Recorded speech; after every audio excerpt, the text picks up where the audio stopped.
and welcome back, listeners, to another inspiring episode of Mindful Living, where we explore how to bring balance, creativity, and healing into every aspect of life. I'm your host, Sana, and today we have a guest who will make you laugh, think, and maybe even rethink how you approach mental health and creativity. Our guest is the phenomenal Izzy Baker, a brilliant and hilarious podcaster and ghostwriter extraordinaire.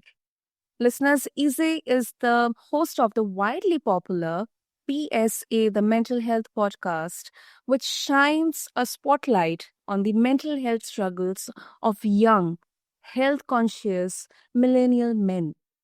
With a unique blend of humor and heart, Izzy breaks down taboo topics in a way that's not just accessible, but downright in a fun way. And there's more, listeners. Izzy is also the creative mind behind PSA, the Ghostwriting Solution, where he helps people tell their untold stories, craft impactful messages, and create content that truly connects. Whether it's grant writing, product descriptions, or helping you ace that project, Izzy's ghostwriting magic is unmatched. But Izzy's journey hasn't been without its challenges. From battling depression and anxiety in his youth to confronting suicidal ideation in college, Izzy has turned his personal struggles into a mission to help others find hope and healing. So, get ready, everyone, for an episode packed with laughs, deep insights, and tips you won't want to miss. So, Izzy, welcome to the show, and it's an absolute honor to have you with us today. Well, thank you for that dynamic intro. So thank you for having me. I'm happy to be here. Lovely, lovely, Izzy. So, to begin with, your podcast blends humor with heavy, serious topics. So, how do you strike that balance, between making people laugh and addressing serious mental health concerns or issues? I think the main thing is just because these topics are so heavy and because my podcast, I believe, was ahead of its time. Um, I think that happened because so I've always been an entertainer and I've always been funny and I wanted a project that, was able to blend the two. And like I said, when I started, it was definitely, a little rocky. I wanted to leave my first season so bad, but you got to keep that stuff up. Just for the growth and for all that good stuff. But I just find a way of I was a teacher for 6.5 years. And, even yesterday I had a conversation with somebody and it was like the way you broke it down made it way easier to understand. So I have a knack for taking serious things and making it a little, making it easier to digest. And these are conversations we need to have. So I think that with me adding humor to it, it's like you're learning and don't even realize that you're learning. Kind of like with my students when I did teach, like they don't even realize they're learning because we were having fun. We're having a good time. So I think my goal is to just be that fun teacher basically on this podcast and be able to talk about things that we have to talk about that we kind of push glazed over. But it's like it's like with a dog when sometimes you have to give dog medicine and they like wrap it up in like peanut butter or cheese or something like that so that they can take it and digest it Yeah. because they just won't eat it. It's like that. Yeah. You need it, so I'm gonna make it to where you can digest it. Mm, makes sense, Izzy. Makes sense. So, talking about your mental health podcast, which is PSA, the Mental Health Podcast, what inspired you to start it? And how has your journey shaped the topics you cover? So a lot of my topics, people ask all the time. They was like, "Where do you get your ideas from?" Honestly, life. I might be something I think a lot, so I might think of something that happened to me a while ago. I might need to do an episode over there. I might be watching a sermon. I might be watching a TV show. I might be playing a game and just get an idea from whatever I'm doing. And like, this could be a great topic, or just a conversation when you out with friends and just like this would be a great topic. So my topics just range as long as it's keeping it under my niche, which is catered to young millennial men, as you highlighted. who struggle with who are mental health conscious, like aware of their mental health, into their mental health, and just, aware of their thinking, because the definition of mental health, which most people don't know, is the study of how we act, think, and feel. So when people think of mental health, typically they think of mental illness. And so, but the two are different. And so everyone has mental health, not everyone has mental illness. So me being in tune with my mental health and my decisions, and I'm the main one, I'm the first one to be like, you know, I don't think I made the right decision in that moment, but you know what? I can do better next time. And there have been moments where I say I made the wrong decision and I don't care. This is how I felt in the moment. So I think it's all about accountability. We just had an episode of accountability recently. It's about, I think even in my bio it says for those that know better but don't always do better. So it's just about being honest and forthcoming with yourself. And whether people like you or not, or whether people agree with everything you do, they have to respect it if you're honest. So that's all that's my main goal. Lovely. I think, the most important takeaway, as you mentioned, the difference between mental health and mental illness. That's a great takeaway for our listeners to take. And of course, everybody has their right to share their opinions, whether others don't like it or not. But everybody has their right. So moving on. Let's talk about ghostwriting. What was the inspiration behind to create PSA, the ghostwriting solution? And how do you think storytelling help people to heal? Well, I'm gonna start with that question first. Storytelling helps people to heal because, I just actually talked about it last night. I was saying how so many people, we live in a world of podcasting and YouTubing, and everyone wants to tell their story. And, sometimes they do it in a way where it is a little chaotic. So for instance, say for instance, someone gets mad and they decide to go tell their side of the story on someone's podcast or their interview with somebody. And you're venting and getting your story out. But sometimes when you do that, you do it in a way where, like I said, it's chaotic, and you aren't paid for your pain, because sometimes people are exploited for their pain. So you told your story and you might have got a few little dollars, but it wasn't a lot, versus you take that same scenario of something that happened to you and you turn it into your own YouTube series or your own podcast series or your own book. You know what I mean? So, even we see these people on some of these like TV shows where they'll come back to the show, or if you give me more money, you have to pay me for my pain. So I think people need to adopt that mindset versus and some people, I do believe their testimonies are free. I mean, it's of course a slippery slope, but certain things, I think people need to raise their price. If you're going to exploit me, if I'm going to tell my business, I'm going to tell it all, but I'm going to get a check for it. That's just how I look at it. And also similar with the ghostwriting solution. So like even with that, like I have my first book credit. I've ghostwritten a little bit of everything. You know what I'm saying? From resumes to cover letters. My business started off as homework assistance, and it's transitioned and grown into ghostwriting of books and articles and newsletters and social media content and ebooks. And I've done technical writing. I've done copywriting for businesses. I've done it all. And like I said, I'm just a one-stop shop. And so for me, I think storytelling is good because that's what brings people in. Somebody needs that eye to say, you should tell this part of your story. And then I also have like a producer brain. So I'm like, okay, this business, you should tell this part of your story, and I'm not limited to the United States. Money is good everywhere. So if you have anybody international that needs some things done, tell them to reach out.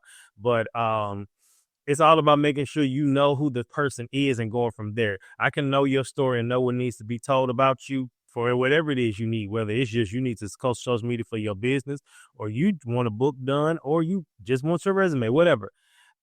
I can look at you, talk to you for a little while, kind of do some consulting and say, okay, this is what you need to push. This is what you need to do like right now. Mm, interesting.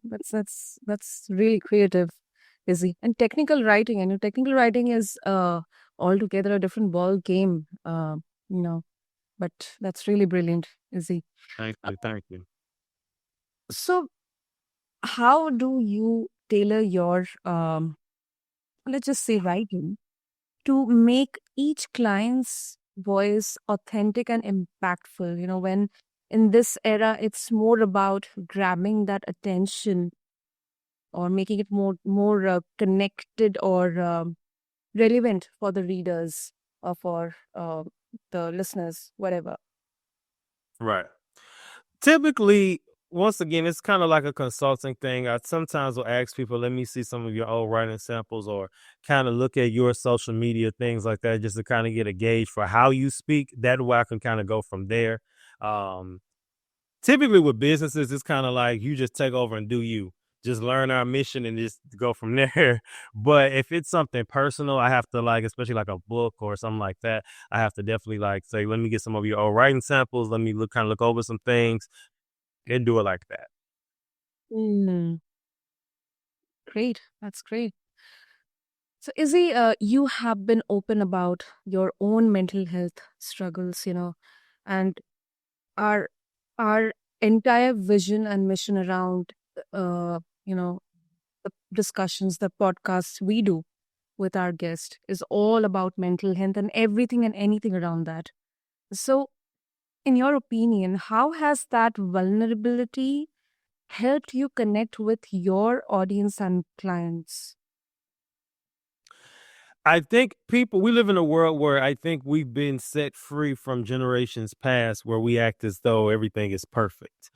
And, in the past, I think that was a thing where everyone has to put up this image, but people like to see vulnerability. It's actually funny you asked that because I actually saw some people the other day and I said, and I was just thinking to myself, I said, I don't have a problem with them, but I just wish they would be more authentic with showing who they are because they have a lot of, behind the scenes things going on. And obviously I was talking to myself, so I wasn't gossiping.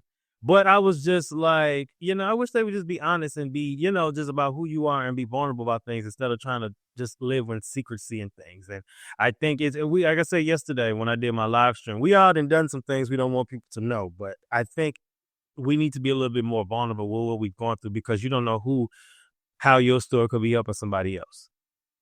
Hmm. True. So, on the flip side, is the some might argue that humor trivializes mental health struggles. So, how do you ensure your approach is respectful while still being entertaining? So that's actually a great question. And that was one of my fears when I first started. So the main thing is because people say, well, it's not funny. Here's the thing I'm coming from the satirical approach. For those that don't know what satire is the making fun of things with the effort that it will change. And a lot of times I put myself at the front of those jokes. Now, there's a difference with the joke scale when you're talking about an episode about which will drop this week, when to miss out on fun. Okay. And then an episode where we're talking about suicidal ideation. So, you know what I'm saying? You have to know, like, the jokes have to be maybe a little more subtle with the suicidal ideation. Great example. The episode I did recently of a holiday grief featuring a podcaster who's also a mental health advocate. It's on my YouTube. You guys should check that out in my things audio. But the episode was about grief and holiday grief and how the holidays aren't chipper and joyful for him. He lost his mother, he lost his grandmother around this time, so he's very down during that time. However, and there was a few like subtle jokes throughout the episode, but I actually started off the episode with joking about a website who sent my package to the wrong place, and I kind of went on a banter about that. So that was able to, started off with a little light blow. Then we kind of transitioned into that harder conversation. And even with the harder conversation, we still had a few, a lot of jovial moments. But it's just about balance and knowing when's the time and the place. You might could be on a 10 when you're talking about when to cut off an old friend with the jokes, but you might need to be on like a 2 or 3 when you're talking about something like suicide. Makes sense. Makes sense. And also, critics of ghostwriting might say that it's inauthentic or maybe doesn't hit the tone since someone else is writing their story. So, how would you respond to this perspective? So basically, I would say to that most people think that, right? They think, okay, you're just there, it's inauthentic, but it's really not because you have to know that person to know their story. You're not just pulling the rabbit out of a hat. Most cases, they give you the things to do, and to say you just have the one that does it. And some people, it's not even that they can't do it, they just don't have the time. So you say they take this is their with their ideas and their things, and they talk to you, and then they give you all of their information, and you just kind of format it for them. So in some cases, it's not it really isn't inauthentic. It's more so of a you know time saver. There we go. Mhm. Got it. Okay, Izzy, before we wrap up this absolutely great conversation, what's one piece of advice you would give to young millennials who feel like the odd ones out in their journey toward mental wellness? I would say definitely, I would definitely say seek your relationship with God for sure, and pray that He leads you to the right people that can understand you. In the meantime, and even while you're doing that, the internet is a big place.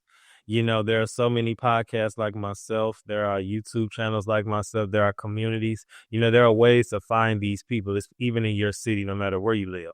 So I think the beauty of that is just trying to find your tribe and find things that you are interested in, and then find people that are interested in those things. And like I said, with the internet, it's a whole lot easier today than it was probably 20 years ago. Mm, true. That is true. That is true.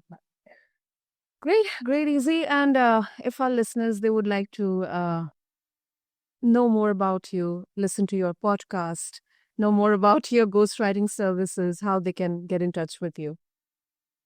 Yes. So with my ghostwriting, you can email me at theprodigyperspective@gmail.com.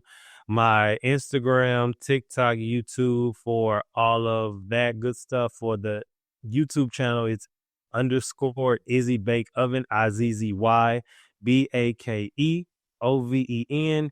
And then anything podcast, PSA, the mental health podcast, very up front. You can find it anywhere podcasts. You can listen to podcasts, whether it's audio, and then it's of course on YouTube. And yeah, Lovely, lovely. That's a lovely name. Izzy Bake Oven. thank you. We'll have all the details in the show notes for our listeners. And Izzy, thank you so much for gifting us this incredible conversation from bringing subtle humor to mental health to helping people tell their stories with heart and authenticity. Your work remind us that healing comes in many forms, sometimes maybe with laugh, sometimes through a story, and always with a purpose. So thank you so much for coming to our show. Thank you. Listeners, be sure to check out the show notes along with this episode if you wish to explore more about Izzy's podcast, his ghostwriting services.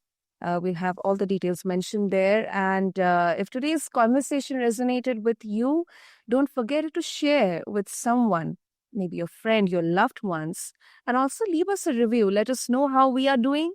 It helps keep this powerful conversation going on. And this is your host, Sana, reminding you to live mindfully, tell your story, and never underestimate the power of a good laugh. Until next time, take care of yourself and also your loved ones. Thank